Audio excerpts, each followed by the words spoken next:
छोटी बेटी, ये लो एक लार्ज पैक बनाओ मेरी आत्मा की शांति के लिए। मैं अब जो तुमसे बात करने जा रहा हूँ जाकिर, ये 5-10 रुपए के जॉनी वॉकर वाले पैक के अल्फाज नहीं हैं। ये सारे राज्य में राज करने वाले डिसेंट पॉलिटिशियन की है। मैं इस स्टेट का वो होम डिपार्टमेंट हूँ जो इस स्टेट का एक second powerful commander of chief है। बताओ क्या चाहिए तुम्हें? Tell me your price.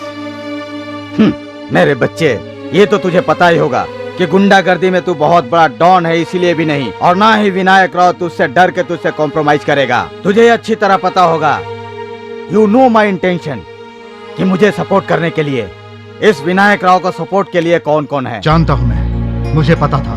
बालारामन, Konark, जानता हूँ मैं। तू और तेरे महान कामों को भी मैं जानता हूँ जो कि तू विश्वास के साथ करता है। और ये भी मैं जानता हूँ, तेरे खिलाफ भ्रष्टाचार के 11 केस चल रहे हैं मिस्टर मंत्री। और ये भी मैं जानता हूँ कि तू और तेरा पूरा मंत्रालय कैसे बचा है। गरीबों के करोड़ों रुपए का दुरुपयोग करता है और उन पैसों से नेताओं को खरीदता है। चलो हमें फिलहाल चलते हैं। नावेल, सुनो, तुम जाओ यहाँ से। तुम ऐसे कैसे जा सकते हो? तुमने अभी मेरे 2 रूप ही देखे हैं।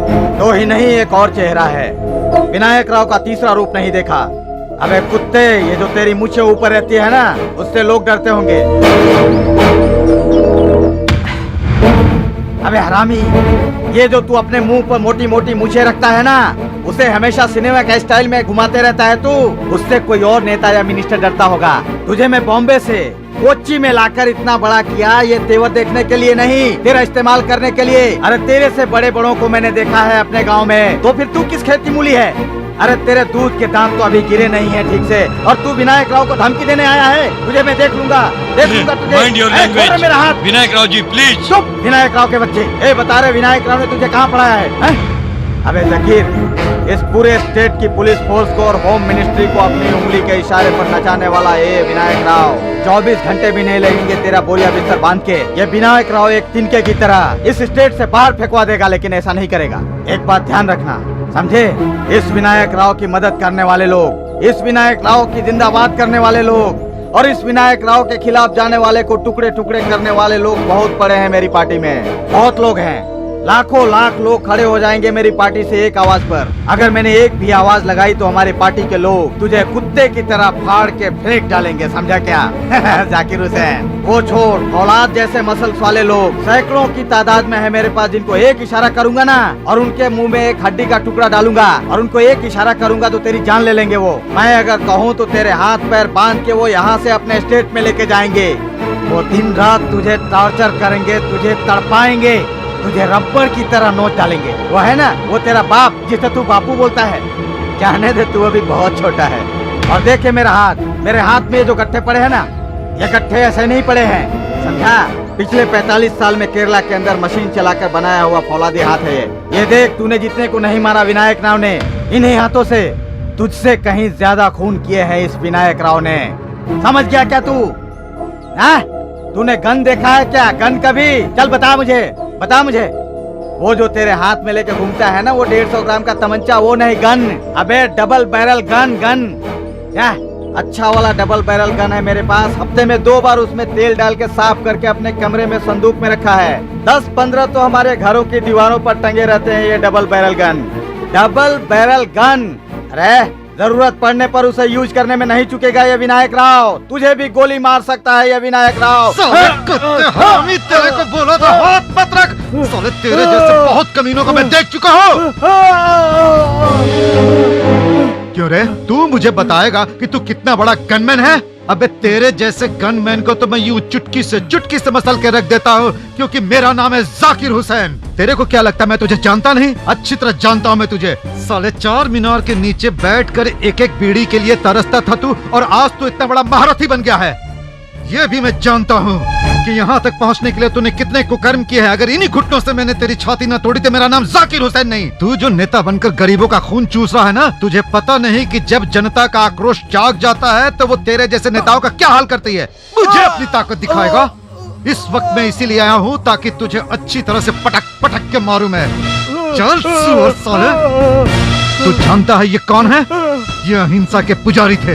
अब तू इन मेरे हाथों को देख, ये मेरे हाथ पूरे खून और हिंसा से भरे हैं, लेकिन किसी निर्दोष का मैंने कभी कोई बुरा नहीं किया। सब जानते हैं कि मैं गुंडा हूँ, इसके बावजूद मैं इनके खिलाफ कुछ नहीं बोल सकता, क्योंकि मैं जानता हूँ ये कितना महान थे और जाकिर हुसैन इनकी बहुत इज्जत करता है। तेरे जैसा नेता ही इस देश को बर्बाद कर रहा है। वो गरीब लोग जो तेरी पार्टी के लिए अपना खून और पसीना बहाते हैं, वो प्रजा, वो गरीब जनता जो तुझे सपोर्ट करती है और ग्रुप बनाकर तेरी पार्टी के झंडे हवा में लहराती है और तेरे लिए जिंदाबाद के नारे भी लगाती है, ऐसे गरीब लोगों के आंसुओं से खेलता है तू, और तू उस पे बैठ के राजनीति करता है। उनकी मेहनत की कमाई पे तू विदेश यात्राएं करता है, उनके खून से अपने सारे शौक पूरा करता है, महंगी सरकारी गाड़ियों में घूमता है, गेस्ट हाउस में लड़कियों के साथ मजे करता है और अति विशिष्ट सुरक्षा के घेरे में रहता है। तेरे जैसा कमीना इस देश का गलती से राजा बन बैठा है, जबकि तुझ जैसे कमीने को तो किसी गली का भिखारी होना चाहिए था। यू ब्लडी, इस देश को खोखला करने वाला नेता, इधर आ, तुझे बताता हूँ इस आदमी के बारे में।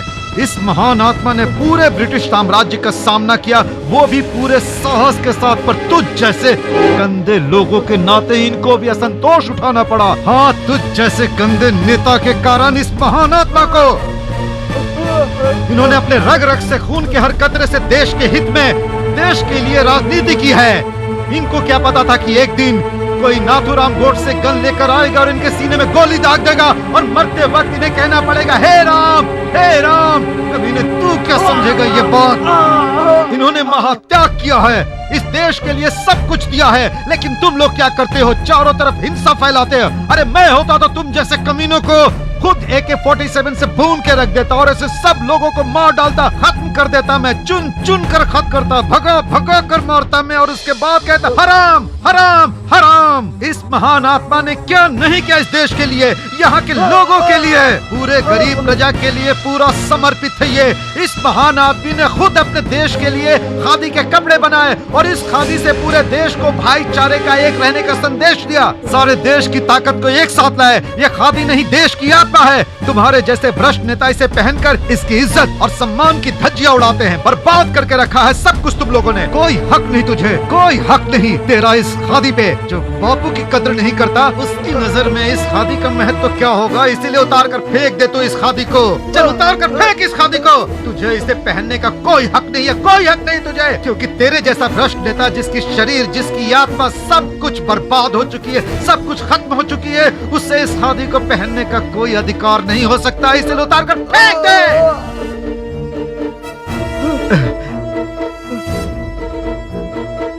हे राम,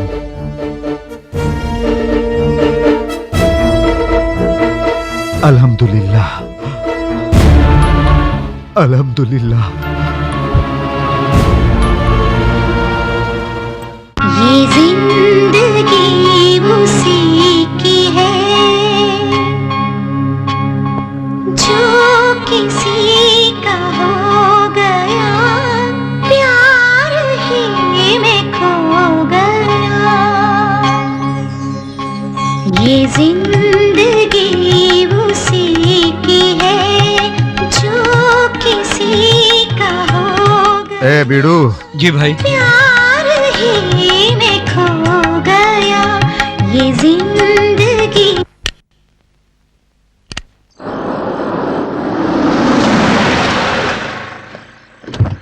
ए भगवान,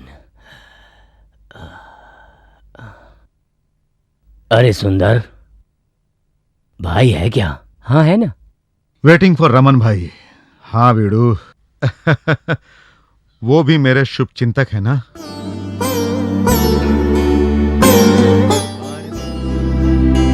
ट्रस्ट के काम से वो रजिस्ट्रार के पास गए थे और उसके बारे में राज्य के सेक्रेटरी से भी मिले, राजन पिल्ले से, और वहां जाकर उन्होंने अपनी जिंदगी में पहली बार झूठ बोला, और वो झूठ बोला अपने सज्जन आदमी रमन भाई ने मेरे खातिर।